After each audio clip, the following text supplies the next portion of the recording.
European capitals is only a matter of minutes. There is no longer East or West. There is just NATO. China is also modernizing and expanding its military at breakneck speed. It already has the world's largest navy, and its battle force is expected to grow to 435 ships by 2030. China is also building up its nuclear arsenal, and it aims to have more than 1,000 operational nuclear warheads also by 2030. Those who stand against freedom and democracy are digging in, preparing for long-term confrontation, and trying to dominate and divide us. In 1936, Winston Churchill posed this question during debate in the House of Commons. Will there be time to put our defenses in order? Will there be time to make these necessary efforts? Or will the awful words, too late, be recorded? And that is the question for NATO now. History has taught us that to preserve peace, we must prepare for war. Wishful thinking will not keep us safe. We cannot dream away the danger. Hope is not a strategy. So NATO has to become a stronger, fairer, and more lethal alliance. A stronger NATO means spending much more on our defense. All allies will reach the initial target of spending 2% of GDP on defense this year. That was a pledge made way back in 2014. Now we have a concrete plan for the future. We know what we need, and we know what to do. At the summit in The Hague, I expect allied leaders will agree to spend 5% of GDP on defense. It will be a NATO-wide commitment and a defining moment for the alliance.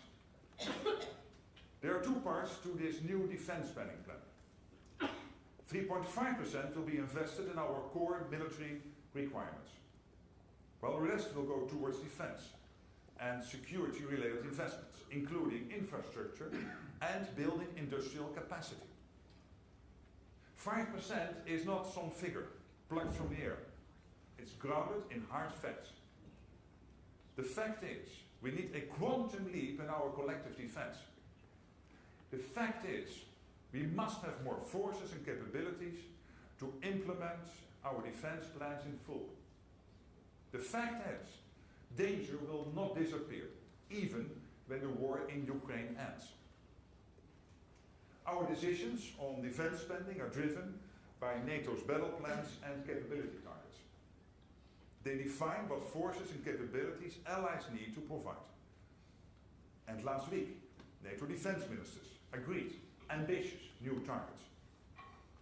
The exact details are classified, but we need a 400% increase in air and missile defense. We see in Ukraine how Russia delivers terror from above. So we will strengthen the shield that protects our skies.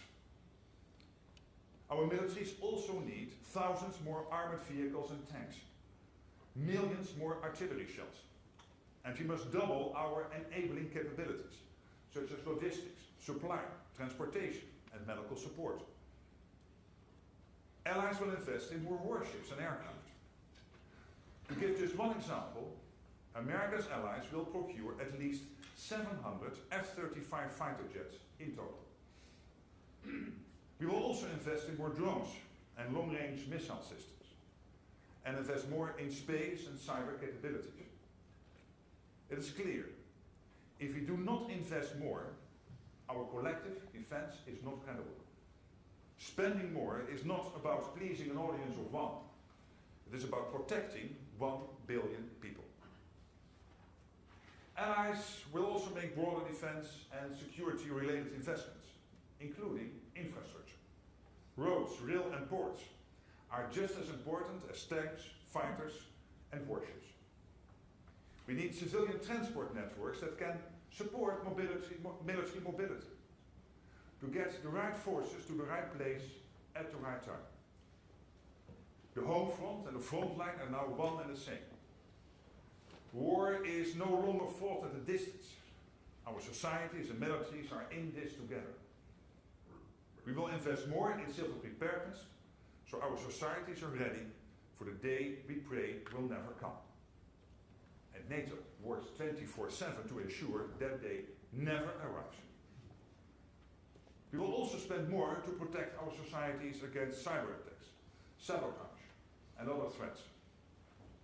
And broader defense and security-related investments should include financing and capital improvements to our defense industrial base.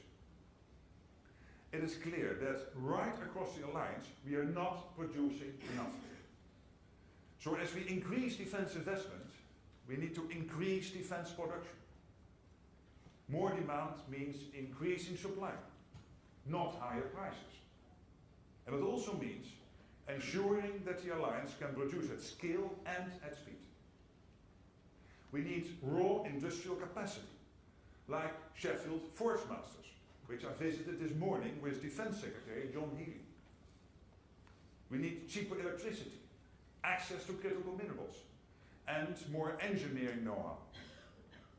Otherwise, the commitment to spend 5% of GDP on defense will be lost to production costs rather than invested in defense. So we will enhance and expand the industrial base right across the alliance.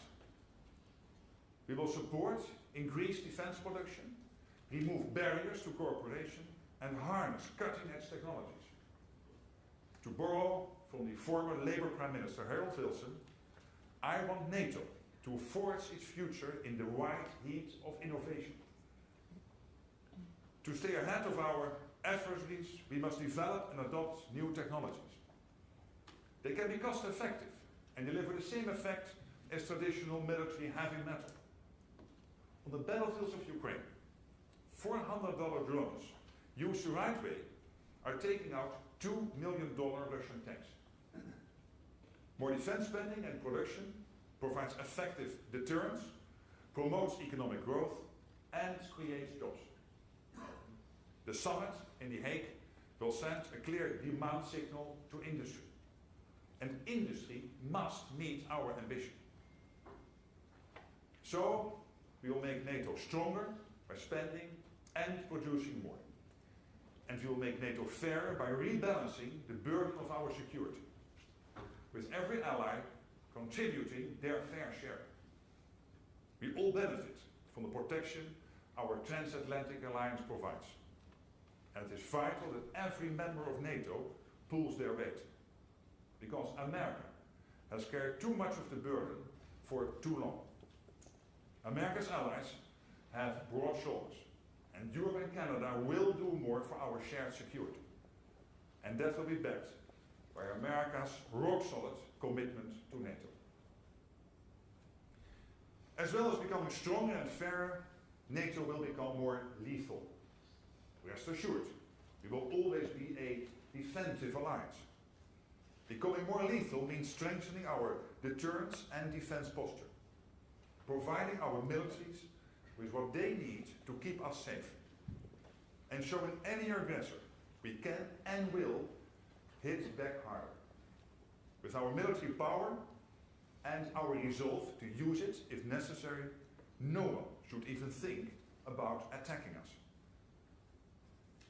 President Putin does not act like someone who is interested in peace. Russia continues to strike civilian targets in Ukraine, day after day, night after night. This is violence for the sake of violence. We fully support President Trump's efforts to stop the bloodshed. The people of Ukraine deserve a just and lasting peace. NATO's practical and political support to Ukraine continues. Our long-term support is not about prolonging the war. It is about helping Ukraine defend itself today and preventing any future aggression. NATO stands with Ukraine now and through the challenges ahead. In an age of uncertainty, a strong transatlantic bond is essential. And the enduring commitment by all NATO allies to Article 5, that an attack on one is an attack on all, sends a powerful message. We will defend against any threat from any direction. History has shown that North America and Europe working together is a winning combination. The venue for our summit in The Hague is on Churchillplein, Churchill Square. His bulldog spirit is alive today in NATO. We have the confidence, commitment and courage to do whatever it takes to protect our way of life. There are no second chances when it comes to our security. So we will deliver in The Hague. Friends can be frank with each other, and there will be tough decisions to take. But let us not lose sight of what is at stake. The security of 1 billion people on both sides of the Atlantic. Together, we will secure peace through strength. Together, we will make our alliance stronger, fairer, and more lethal. And together, we will build a better NATO. Thank you.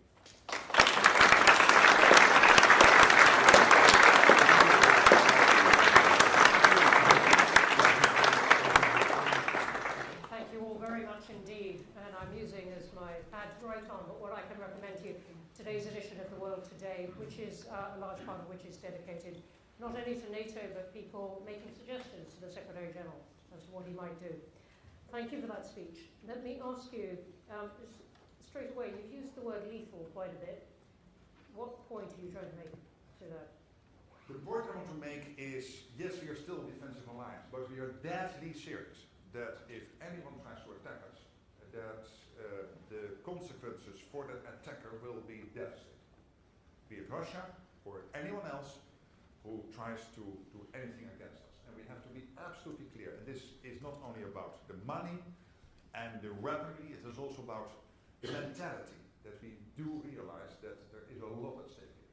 And the people trying to act against us must understand this. So what is the main threat to NATO members? Is it Russia, which everyone in Europe is very conscious of, or is it China, which seems to be the focus of the US's alarms in the world? The main long-term threat against NATO is Russia, there's no doubt. But you rightly said there is more than Russia. And NATO was never established to fight only the Soviet Union. It was there to protect NATO territory from anyone who tried to attack us. And what we see at the moment is an enormous build-up in China of their military capabilities. I mentioned in the speech, including what they do Navy-wise. They will have in 2030 100 more ships than the US has currently. And they have a defense industrial base in China to build even more ships, which the Americans at this moment can absolutely not compete with. And this is one of the big issues we have, that when it comes to defense spending, there is an issue with Europe and Canada. When it comes to defense production, there is an issue with Europe, Canada, and the United States. Because all over the alliance, we are not producing enough. And China is working together with North Korea, Iran. They are supporting, as we all know, Russia's war effort against Ukraine. So these four working together is, of course, a relevant development. So yes, Russia, but clearly also focusing on what China is doing, and of course, the fact that these four working together and North Korea are getting the latest technologies from Russia and others in return for their support to Russia in the war effort against Ukraine. So in terms of strategy, it is Russia, it is China, and it's the others working with it, all of these. Yeah, so NATO wants to protect its territory for 1 billion people. And of course, when you ask me what is your first and main threat long term, it is Russia, absolutely. But we have to be conscious of what is happening. And I was visiting 2 months ago Japan, speaking with the whole senior leadership there. And of course, they are very worried about what's happening in the Pacific. They really very much value the relationship they have with NATO. That is also true for Korea, the Republic of Korea, for Australia, for New Zealand, the so-called Indo-Pacific Four. And it shows you that we cannot think that there is one theater which is the Euro-Atlantic theater. Yes, of course, that's the main theater we are focusing on. But we have to be conscious of the fact that this is all interconnected with what is happening in the Pacific. And the war in Ukraine, Russia's unprovoked war against Ukraine, clearly shows that all these countries work together. Can NATO survive a drawdown of US presence in Europe and some of the questions that the US has directed at NATO about its value? Since President Trump came in office, in the first couple of weeks I got many questions from European leaders. Will the US stay committed to NATO? And I told them, I said, well, you might want to put on your television and listen to President Trump when he has President Macron in office, or Prime Minister Starmer, or Prime Minister Maloney, when I was visiting, and recently, of course, Chancellor Merz. And there is a total commitment from the American president and down the whole system to NATO, but also an expectation. The expectation is that we in Europe and Canada will indeed equalize in spending with the US, and we have to do that, not only to equalize, but we need that 3.5 core defense spending to be able to deliver the capability targets. Then there's the question, okay, if they then stay, Mark, with NATO, might they all of a sudden decide that Sakir should be a European general, the Supreme Allied Commander, which has traditionally always been an American general, because there were these rumors. Well, there's your evidence. Last week the appointment was announced of the new Supreme Allied Commander and holding an American passport. And the third question is, will they all of a sudden withdraw troops from Europe? There's absolutely no question of that. What they have said is that, yes, obviously for the United States, not only concentrating on the Euro-Atlantic, but also as the biggest worldwide economy and the biggest defense power in the world, they also have to, of course, focus on the Pacific, they have to focus on the Middle East, and that over time there will be somewhat more pivoting towards Asia is only logical. I'm not worried about that, but I'm absolutely convinced we will do that in a step-by-step approach. There will be no capability gaps in Europe because of this, and there's absolutely no. And you've seen it when, again, Chancellor Merz visited the White House when it came to the American troops presence in Germany, and a clear commitment of the American president on that point. So no capability gaps in Europe. Over what period? Can you say that immediately? That the US drawdown won't happen too fast? I think we can say that the US under President Trump has won this argument, that there has been there for a very long time about Europe needing to spend more, and you've embraced that in what you've said. But he has also said a lot of other things, indeed, about pivoting to Asia. We'll come on to Ukraine in a moment. But on the US perhaps having fewer troops in Europe, is that not going to leave Europe exposed at any point? Not at all. I have no worry about that. And why not? Because in the United States, with everybody I speak with in the Pentagon, in State Department, in the White House, the President, the National Security Council, people are aware. NATO is not only there to, again, quote Churchill, not quote, but refer to Churchill in his famous speech in the US Congress in December 41, to prevent the mistake after the First World War, again after that then ongoing Second World War after Pearl Harbor when he gave that speech. That the long arm of history will reach out again across the Atlantic Ocean to get the new world involved in a war in the old world. It's not only because of that historical reason. In the US, all the generals, all the senior policymakers totally understand that for the US homeland security, for the defense of the homeland of the mainland US, its territory, a secure Atlantic, a secure Arctic, and a secure Europe is crucial. When the Norwegian Prime Minister was visiting, he showed President Trump the pictures of the nuclear submarines just across the border between Norway and Russia. We sometimes forget that Norway has all over Sweden and Finland this border with Russia, and there is that big, one of the biggest, maybe the biggest Russian submarine port. And he said, Mr. President, these nuclear submarines are not there to target Norway. They are there to target the United States. And what we do collectively is make sure that they can never do it. So that deep realization that our security, Europe, Canada, US, is interconnected practically, so not only for historical reasons, but practically, is deeply ingrained in the US. And at the same time, they have more things to think about, like the Pacific and the Middle East, and sometimes also when it comes to Africa, which is only logical. So we spending more for them to pivot more towards, for example, the Pacific, over time, step by step, is possible. What about Ukraine itself? Does it not weaken NATO in some sense if the US president says, look, NATO was part of the provocation for Russia of this war. Ukraine started it, and begins to talk about ways of settling that seem to make many concessions to Russia. But look what President Trump did since he came in office. Many things. Well, I agree, but he broke the deadlock when it comes to Ukraine. He broke the deadlock with Russia. And I'm of the opinion that it is only the American president who was able to do this, to start the dialogue again with President Putin on how to end this terrible war, and he did. And no criticism of his predecessor. I respect all the politicians in the US and we work with everybody. But him doing that, breaking that deadlock, starting that dialogue with the Russian president, and then for us in Europe to think, okay, we can in a couple of months then end all of this. Of course, no, this takes time. It is a step-by-step approach, but it is clear that he closely coordinates with European allies, including the UK Prime Minister and others here in Europe and with Canada, on all the steps he's taking.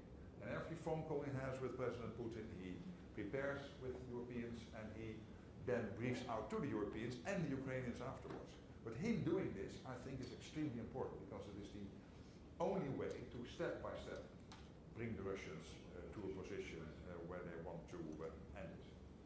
To end it and not continue. So in your view, what would be the terms of that kind of agreement that would persuade Russia to stop where it is now or to move further? I don't want to make it even more difficult by having, as NATO Secretary General, start to philosophize here in an open session about what it might look like. But what we do know, what we all agree on, is that whatever the long-term ceasefire, or even better, a real peace agreement will look like, the most important thing is that post that long-term ceasefire and or peace agreement, we have to make sure that it is lasting, that it is durable, and that Putin will never ever try to do this again. And this is why Keir Starmer, the British Prime Minister, together with the French President, and now with a large group of European countries in Canada, is working on what security guarantees might look like, so that going forward, we can be assured that when there is a peace deal or a ceasefire, that we have the plans in place, we can implement them on the day after that happens. And that preparation, I think, is also in close coordination with the Americans, is again evidence that this transatlantic relationship is very strong. You've mentioned Canada a couple of times, and many people have asked whether NATO can accommodate a member that is threatening the sovereignty of another member, as the US has been with Canada. Well, obviously, as Secretary General of NATO, I never comment about discussions between NATO allies. But I've seen a very successful visit of the Canadian Prime Minister to the White House. So it's my impression that whatever issues there are, they are dealing with that in an amicable way. NATO, turning back to Europe, then, NATO is working, many people have said, very closely with the European Union at the moment. But there are still big differences of opinion within the European Union, within European members, particularly on Russia. How do you accommodate that? You're obviously not responsible for what all these prime ministers and presidents say, but still you are trying to arrange some kind of agreement and strategy between them. I'm thinking of Hungary and Slovakia's attitudes to Russia, for example. And by the way, there are also allies within NATO, both Hungary and Slovakia, and we are always able, in the end, to come to an agreement with the 32. NATO was never established to have a kumbaya where we would immediately, from minute one, agree on everything. So to have that debate as democratic societies within a democratic alliance, which is based on unanimity, I think only strengthens the alliance. And when it comes to the cooperation with the EU, you're right. We are working closely together with the European Commission, with Ursula von der Leyen, the President of the European Commission, Antonio Costa, the Chair of the President of the European Council, but also with the High Representative, Kaja Kallas, with the President of the European Parliament, with Andris Kubilius, the Defense Commission. It's a real close cooperation, where we all agree that when it comes to the division of labor, NATO is about the hard setting of the hard standard setting, making sure that we know what we need in terms of capabilities, the standards, when it comes to our systems and weaponry, etc. And the EU is in the position of the power of the internal market. For example, getting the industrial base going, making sure that these investments will take place, that ultimately in a couple of years we will not conclude that we still buy the same amount of weaponry, which is far from enough, but at a higher price. And that cooperation is really working very well. And how would you explain to people who are running a government now, a democratic government, how to explain to their voters why so much money is suddenly needed on defence? The numbers are going up. This government has taken time to commit to 2.5%. Suddenly people are talking about 3, even 5, as you're saying. So they have to go, as this government will. Wednesday has its spending review in Parliament, illustrating how much money there isn't for lots of things. How would you suggest to them that they explain to the voters why this is so necessary now? I would explain it in a way by saying that the world we thought we were entering in after the Berlin Wall came down is definitely gone. This whole idea that we would have a sort of pleasant, peaceful living together with the Russians is gone. That Vladimir Putin is clearly expansionistic. What he has done with Ukraine is really staggering. The amount of death on both sides, also on the Russian side, by the way, is amazing. The investments he is making, his economy is on a total war foot. As I said in my speech, and let me repeat it again. NATO economy is 25 times bigger than Russia. It's 50 trillion, and the Russian economy is 2 trillion. That 2 trillion economy is producing 4 times as much ammunition as the whole of NATO is producing at the moment. And you can ask any general, and he will tell you, yes, drones and AI, etc. But Mark, the core of every war will always start with stockpiles of ammunition. You can never ever allow for a situation where your ammunition piles are not sufficiently stocked. And here, the Russians are outpacing us 4 to 1, 4 times as much as we are producing. And again, we are 25 times bigger. And then look at our air defense systems. We simply do not have enough. In the UK, all over Europe, in Canada, the US, in the whole of NATO. And these are huge investments. We need 5 times as many systems to defend ourselves against missiles, air defense in general. That's a 400% increase. It's huge investments. Our maneuverable land formations, we simply do not have enough. The UK, Germany, all over Europe, we do not have enough. Our command and control systems, our long-range weapons. So there is the clear gaps are there, and we have heavily reconstituting Russia at a pace which is really threatening. They cannot mount a successful attack against NATO territory now, but in 3 to 5 years they might be able. I wanted to ask you about exactly this point. And you put a lot of weight on that, exactly that sentence in your speech. Is that based on military capability, or is it based on a reckoning of their planning? What did you mean by picking out that 3 to 5 years that they could attack NATO territory? Yes, so for example, last week it was the German Chief of Defense saying by 2029, that's in 4 years, they might be ready to do that. And this is just based on the military people telling us, look what Russia is doing, look where we are. Yes, we can still defend ourselves, but if we do not start today with getting our defense industrial base in order, getting the ammunition production going, getting our air defense system production going, take the Patriot, the most important air defense system we have, for the most advanced at the moment. You will get it in 10 years if you order it today. And the question is a bit like in the old times of the Soviet Union, that you can ask the return question in the morning or the afternoon. Why is that important? Yes, in the afternoon the F-35 will arrive. So these are the timelines we are facing at the moment. And I'm only slightly exaggerating here. And therefore, what keeps me awake at night is not only the spending part. I think we will get there at the summit. What I'm really getting awake at night, when I'm staying awake at night, is because of the defense production. Because for your credible deterrence, it is not only about spending and people, it is also about being able to produce, of course, the latest technologies, drones, etc. I commend what the UK put in the defense review on all of this, and it's really great stuff, and we need that, but you still also need to make sure that you can produce the classic big ticket items. Hence your visit to Sheffield. Let's go to questions. There are tons online. Let me start over here. Let me start at that side and take those two at the edge. Let's take them in. Thanks very much. Carl Dinnan from ITV News. You've just come from Downing Street, where you were talking to the Prime Minister. Did he agree that Britain would spend the 3.5% that you want as core defence spending? And what is the timeline that you have agreed with him for that?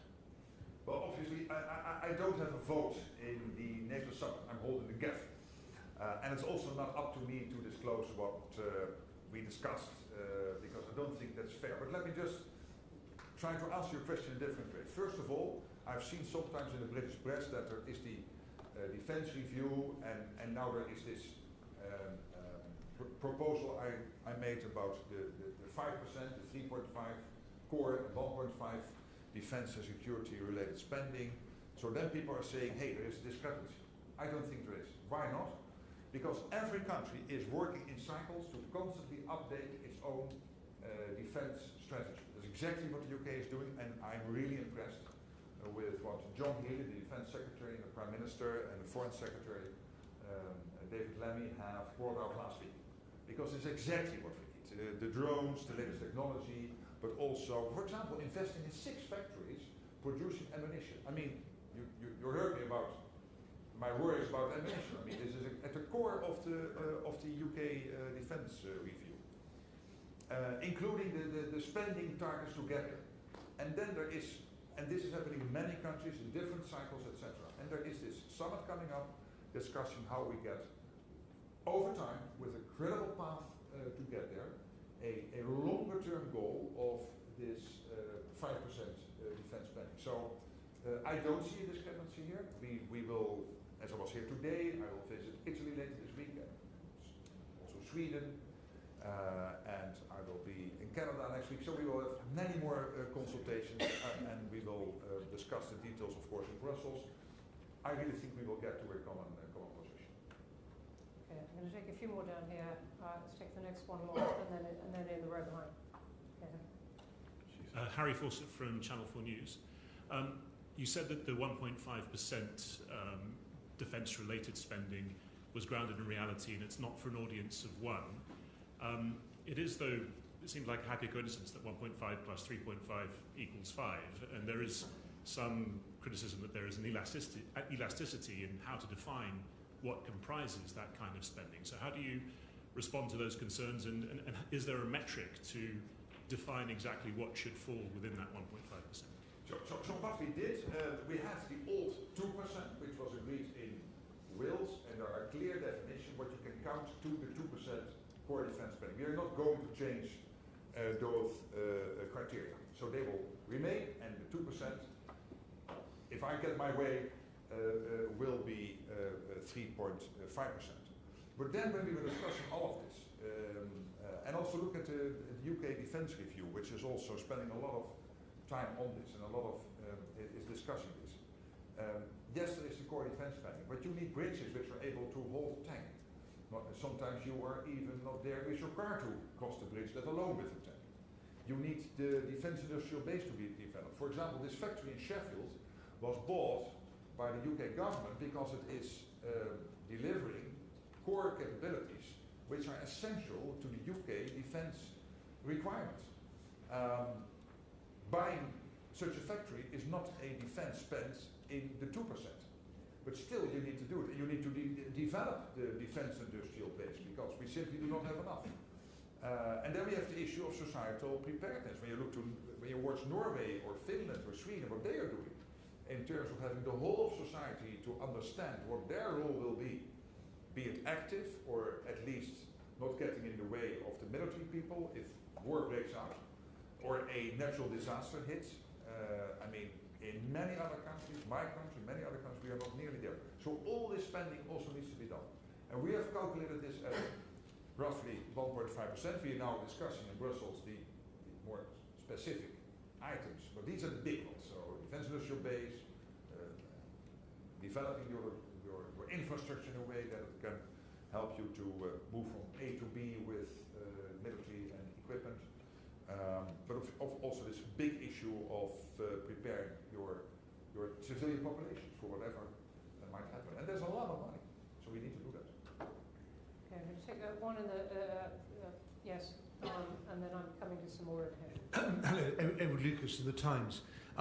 You mentioned in your speech improvements to the defence finance and investment. And I was wondering if you could elaborate on that a bit. Is this an allusion to the idea of a defence bank, which John Healey was talking about at the weekend? It's not just a matter of spending more money, it's spending it more effectively, which you've alluded to. There are a couple of initiatives out there, so I was not particularly alluding to them, but I know of these initiatives and we follow them with great interest, because everything making it possible to get the money and spend it where we need to spend it is positive. But it's always a bit tricky for me to get into the details of each of these initiatives. But take another initiative, which is the European Union. What the EU is doing with ReAIM Europe, which is an 800 billion package in which you have the 150 billion SAFE program.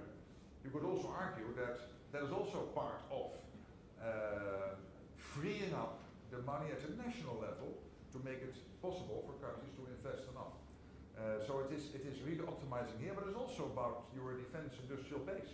That there might be opportunities when maybe in the future you would have unavoidable closures of some big industrial plants for whatever reason, because this is part of your normal economic cycle.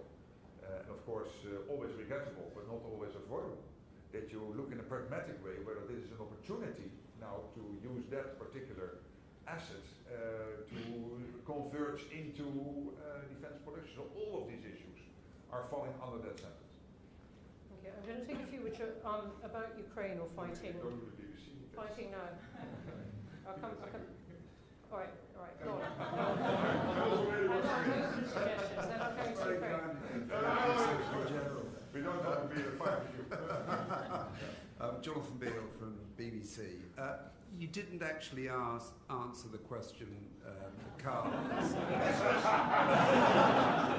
which was what is the deadline for this? Is it is it 2032 or 2035? Are you saying also that spending 3% is the same as 3.5%? Because it doesn't, to me, that seems a little bit odd. And then finally, are you going to include? Are you going to allow the UK government to include? They include at the moment in their 2.3% costs on security services, MI5, MI6. Do you consider that to be core defence spending? Thank you. Well, first of all, the definitions we use when it comes to the present 2%, and for the UK that is now 2.3, moving into 2.5, and I also heard the number of 3. We are not changing these definitions, and there's always a little bit of room of flexibility, but not a lot. And so that's something there. I know from my previous role that we had many debates with NATO what the Netherlands could figure in the defense spending and not, and there's always a little bit of a negotiation going on there, and in the end you somehow reach a consensus. So I'm not aware of what exactly the debates are between the UK and NATO on what they figure in the 2.3 or 2.5, let's say in the 2%. But I would not be amazed that debate takes place, because most allies are having those discussions. When it comes to your first question, I have a clear view on when we should achieve that. I keep that to myself because we are having these consultations now with allies, and these discussions are ongoing, and we will in the end agree on a date when we have to be there. For me it is important that it will not be, as I said last week when we met in Brussels, it will be a flat line, and then at the year where we have to achieve the 5%, the 3.5 and the 1.5 a hockey stick, and then all of a sudden, because you cannot spend all that money in 1 year, there is an absorption capacity issue. You can only spend so much extra each year, so there has to be a credible path. That for me is very important, that countries commit to that and develop that path and share that with NATO, so that we would not have the same as in 2014. We commit all to 2%, The UK was on 2%, Greece was on 2%, the US was on 2%, but basically till Trump became president, nothing happened. And then all of a sudden everybody woke up in Brussels in 2018 and the spending went up. So we have to have a credible path there. And then on the, I didn't understand the three, so for what I propose is 3.5 core defense spending by date X, and that's being discussed now, and 1.5 on defense related. So we are not putting out a number of 3 anywhere. Okay. So anyone got a question on Ukraine and Russia? There's quite a lot online. I want to take a whole group. Let me take several on that. Mauricio, who's here, and then I'm going to come right to the back. Thanks very much, Bronwyn. Thanks, Secretary General, for coming and speaking to us. I have a question. 2 summits in a row, Ukraine was said that it has an irreversible path to NATO. Fast forward this spring, we hear that the United States is perhaps ready to offer Russia a concession, which means Ukraine will not join the NATO. So my question is whether such concession would make NATO better or worse, and will Ukraine join you in The Hague? Well, first of all, my aim now is for this summer to have a very concise list of conclusions. So a communique which is concise. You know from the last Washington summit, I think it was 60 pages, 19 paragraphs. It will be considerably more condensed than that. And that means that you do not always have to repeat every sentence and every previous made commitment because it stands. The strategic concept stands. The Washington communique stands. So the irreversible path of Ukraine into NATO is there, and it is my assumption it is still there after the summit. Whether it is again in the communique or not, I think that's not relevant because all the language we previously agreed on is there till we decide it is not any longer there. So I pretty much presume that at my presser after the summit I will repeat that sentence as being part of what NATO agreed. And we are building that bridge as we are speaking through the command in Wiesbaden, through the organization in Poland we have jointly with Ukraine to capture all the lessons, through the comprehensive assistance package, all the other activities. Of course, our team in Kiev, the NATO team in Kiev, working closely with the Ukrainian government. So all of this is there and building basically the bridge. And what I would assume that the NATO summit will be really about spending. It will be about production. Of course, there will be Ukraine in the communique, no doubt.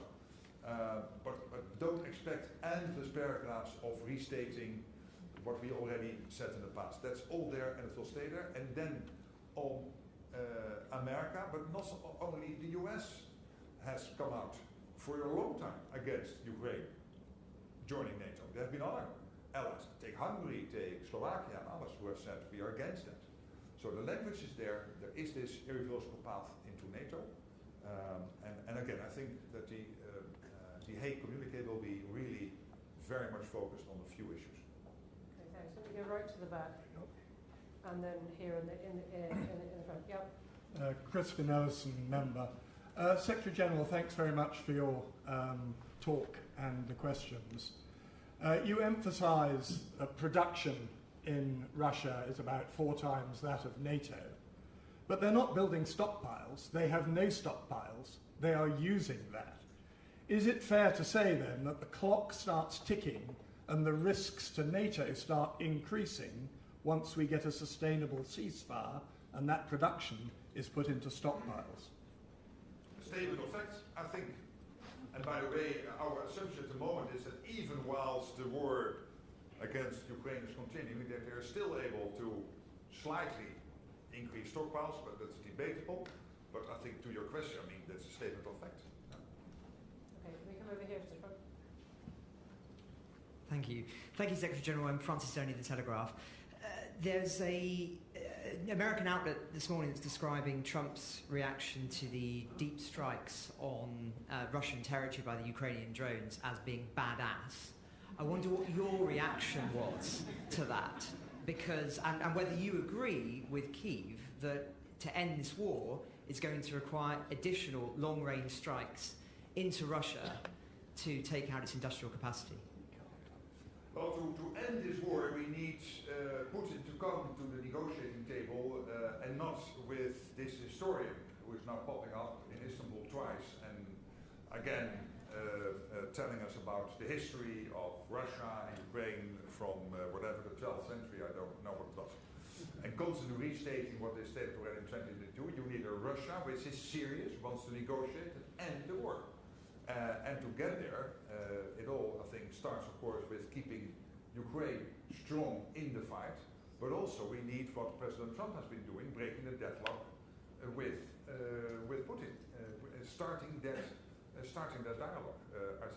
I really think it starts from there. And when it comes to what happened Sunday a week ago, let's not forget what the Ukrainians were doing was taking out capabilities of Russia to hit innocent civilians in Ukrainian cities and communities, going about their daily lives, not being in the military, just normal, average citizens, as we are sitting here in this room, being under the threat of these Russian capabilities. And in a very innovative way, they diminished to a certain extent, and we don't know exactly what the extent is, but of course it had a considerable impact, it seems, the capabilities of Russia on this.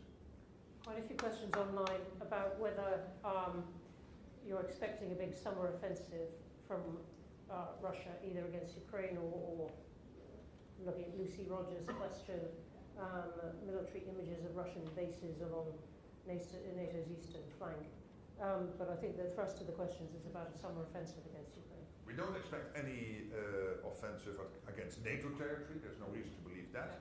Because again, the next 3 to 5 years, he knows that the reaction will be devastating for Russia, so they will not do that. But we have to make sure 3 to 5 years he still knows that it is devastating, so that we are prepared. And when it comes to Ukraine, I'm not predicting what might happen on the Russian side. What we have to do is to make sure that Ukraine has what it needs. The ongoing military support. The United Kingdom, by the way, we are here in London. This country is on at the forefront since the start of the war. Boris Johnson, Rishi Sunak, and now Keir Starmer, providing consistent leadership when it comes to keeping Ukraine in the fight. And of course, together with other European nations, but the UK has really been one of the leaders in this effort. Let's go right at the back. Yes. Thank you. My name is Farah Muslimi. I'm from the Middle East team at Chatham House. My question is not about Ukraine, but about Russia. Do you see Russians or the Chinese playing any role in the Red Sea, in arming the Houthis or training them? And overall, where does the NATO see the Red Sea crisis, let's say, in your top 10 of risks? Does that flag on your radar overall? Thank you. Well, here our biggest worry, of course, is with Iran. And the fact that Iran is part of this foursome, this really awful foursome of North Korea, China, Iran, and Russia. And I have no reason to believe, and no one has any reason to believe, that Iran is doing this because they just want to be friendly to the Russians. We assume that they get a lot for this in return, particularly money. And as we know, Iran uses this money directly and through its proxies to steer conflict in the Middle East. So there is at least an indirect link, as there is a link between what North Korea is doing, supporting Russia's war effort, getting missile technology in return, which is posing a threat to the US mainland. Thank you. Let me come in the orange.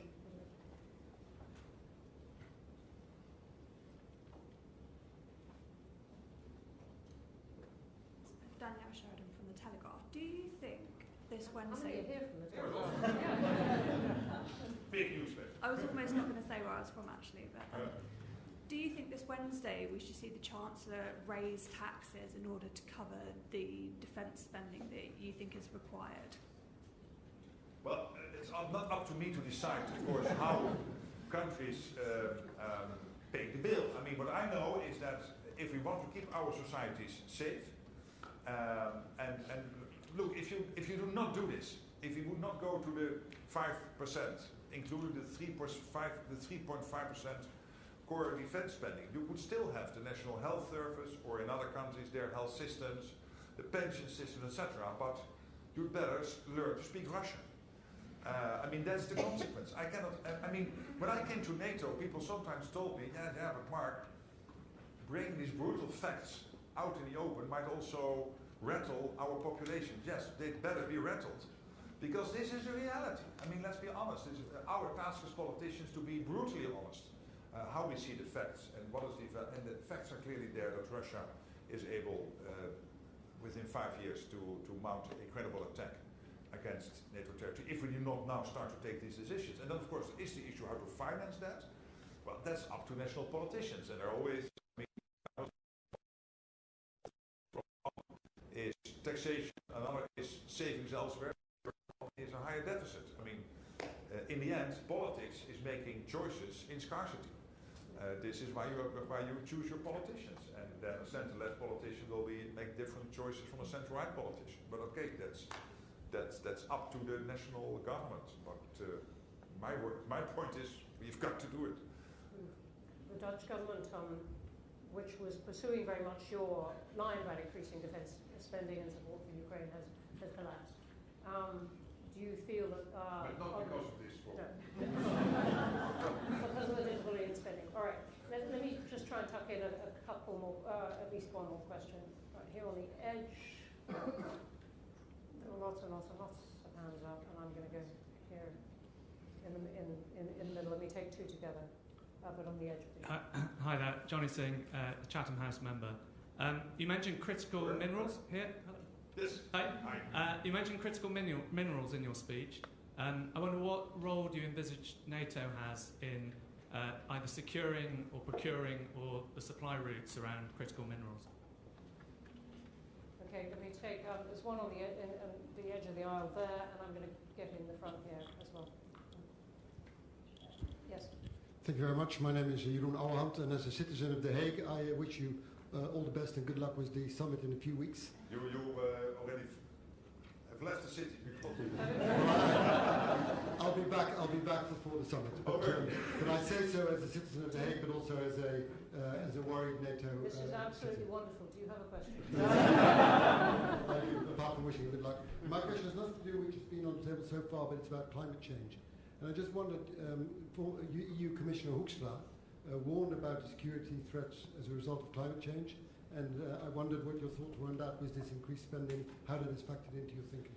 Okay, thank you. And I'm just going to slide in this one here at the front. You have a microphone.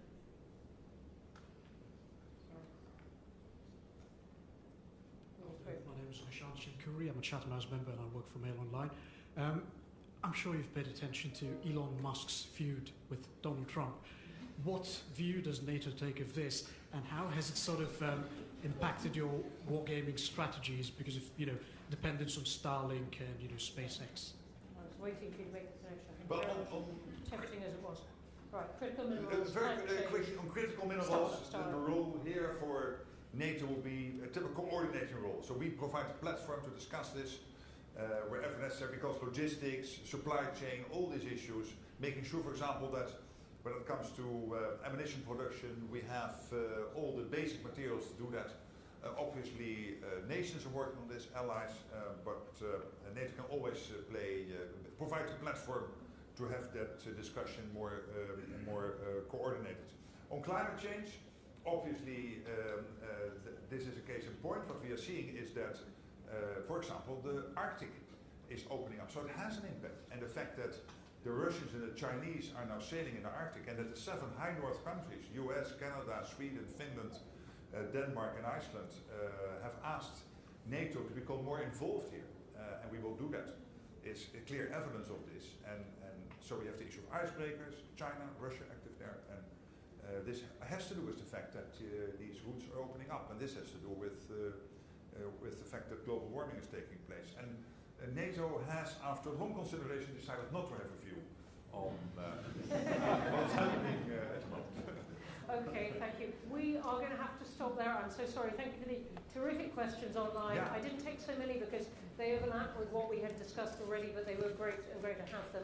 Thank you, everyone, for coming and for your excellent questions. Please join me in thanking the Secretary.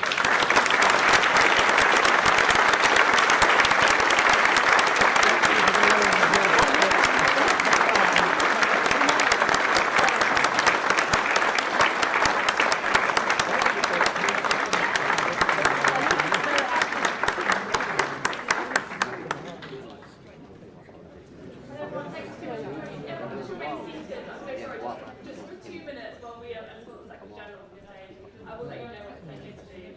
Thank you very Speak as someone who spends 1 week in 4 in Kyiv. So I know the pain. Yeah. But anyway, good to meet you. Yeah.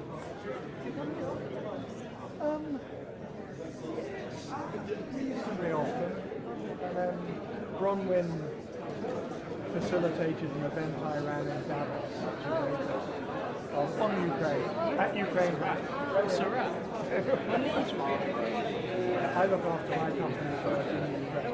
You were first on the pathway. I'm actually consulting. So at the moment what we're doing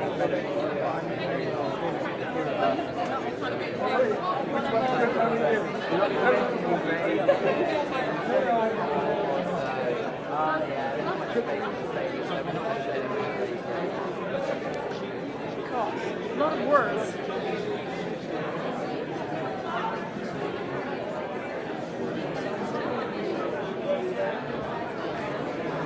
What's the credible pathway to exit? I don't understand a single word. Yeah, when you answer that question. Yeah. When we have our appraisals, I want you guys to tell me, I'll be like, UJ, you failed to meet these targets. You're just going to say, there's a credible pathway to the target. Oh, yeah. There's credible and irreversible pathway. It's like last time when Tony Blinken was asked by Russia, what is the end game? Yeah. Like, oh, a resilient democratic society. I didn't raise 100 grand, I raised 5 grand. But like, I'd like to think I have 95 grand of just added value, my general contribution to the program.